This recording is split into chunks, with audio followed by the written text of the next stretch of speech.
बात करेंगे section B की। सेक्शन बी में आपके दो दो नंबर के क्वेश्चन आएंगे, 5 क्वेश्चन है ना। तो इसमें सबसे पहले क्वेश्चन है कि सिद्ध कीजिए √3 एक अपरिमेय संख्या है। Prove that √3 is an irrational number. तो हमने लिख लिया कि सिद्ध कीजिए कि √3 एक अपरिमेय संख्या है। तो सबसे इस √3, √5 और √2 ये 3 क्वेश्चन है। इन तीनों में से मोस्टली पूछा ही जावा है हर साल, है ना। तो इसे सोल्व करने के लिए हम क्या करेंगे, इसे मान लेंगे कि यू एक परिमेय संख्या है। √3 एक परिमेय संख्या है। तो √3 जब परिमेय संख्या है तो परिमेय संख्या कौन होगा, रेशनल नंबर जो P/Q की फॉर्म में हो। तो या तो P/Q लिख लो, कहीं आपको A/B लिख ले में। तो हमने लिख लिया A/B, क्रॉसिंग मल्टीप्लाई करी A, B की √3 में करी B√3।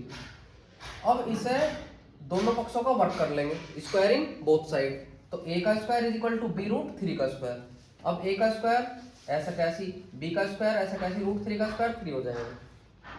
ठीक है, यहाँ तक तो आपके सारे के सारे क्वेश्चन ऐसे होने, √3 के भी, √2 के भी, √5 के भी। अब क्या करेंगे, A स्क्वायर को 3 से विभाजित कर देंगे। A स्क्वायर को 3 से विभाजित कर देंगे। तो इसका मतलब क्या है, जब मल्टीप्लाई से डिवाइड में जाएगी तो इसका मतलब ये हुआ कि ये परिमेय संख्या है। अब अपनी मर्जी से हम ये मान लेंगे कि A is equal to 3C है।